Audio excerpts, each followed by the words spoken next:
Hi, Jess Cammauf here again for step 2 of our goal setting series. And today we're going to be talking about more of a timeline for some of your goals or check mark points that will help keep us accountable, but also to give us that mindset of a little bit of wiggle room so that way we're not beating ourselves up, because that is a big issue, a big concern when we are setting our goals. Of if we're not 100% totally perfect, then we will easily bail, or we will forget our goal by February, which it is getting closer and closer to February. So what I want you guys to think about is, in regards to your goal, whatever that may be, is there any sort of timeline or the measurement that you can be using? So either I want to, lose 10 pounds in the next 5 months. I want to, practice 3 chapters of Spanish in the next 2 months. Like whatever sort of goal that you have, is what are the actual measurements, and how are ways or check marks? How can there be little check marks along the way?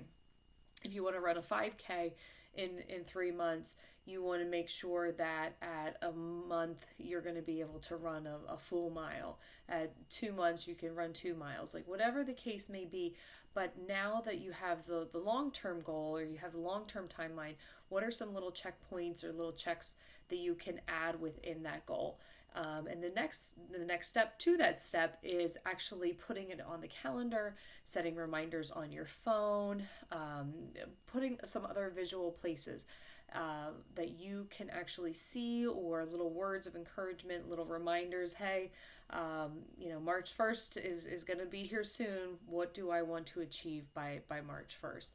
By looking at the macro, like I said, the larger scale, we can then look at the micro, which the micro is what microcycles and micro goals, taking things step by step, chunk by chunk, will help us achieve success.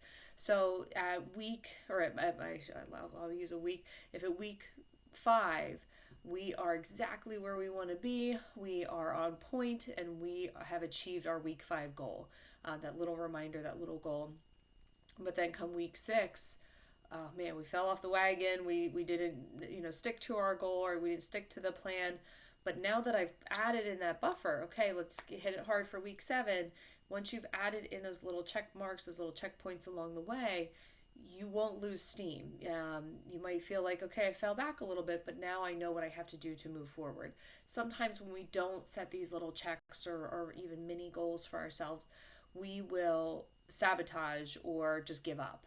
So again, when we get to that week 6 and we have had a rough week, things didn't go our way, we didn't put the amount of time in that we wanted to on our goal, or we didn't reach that mini goal, we will just give up and just be like, okay, I'm done, I'm not doing this anymore, because it's not worth it. But if we have these little reminders, little goals along the way, that will help us keep accountable and won't make us feel like we're failing. So when we can look back at our, if we're writing in a log or a journal, even on the calendar, in your phone, I was good. I was solid for the last few weeks. I had a rough one, but now I know what I need to do to get back on track. That's going to help promote the positivity of goal setting and make us feel better. It's going to help with our self-confidence, and it's going to be able to push us to that next step. The other part that I wanted to talk about today within step 2 is the emotional aspect. So why is this goal emotional? Why is this goal important to you? Why does it affect you? A lot of times within our goals, we'll say things, I want to, and again, I keep using the weight loss because that's such a big New Year's resolution sort of goal. But because it is so measurable, it is a kind of clean and easy goal to talk about broadly, even though you all are going to have, your specific and individual goals. But instead of just saying, I want to lose weight, I want to lose weight because I want to be healthier for my family. I want to be healthier for my kids. I want to wear that dress that I bought to a wedding, or whatever the case may be. But if you make it more emotional, if you make there be a core reason behind it, you will be much more likely to go to the gym on a day where you're not feeling like it. You are going to practice your Spanish. You are going to volunteer even though it's raining or snowing out or whatever the case may be.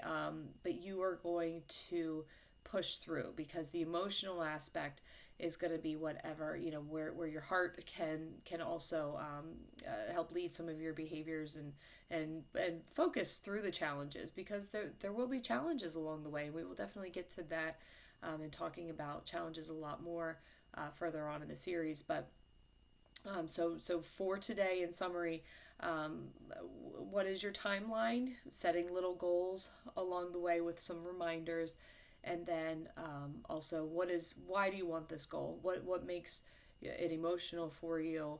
And that's going to help keep us more accountable, and keep us on our way to setting real goals and not just resolutions.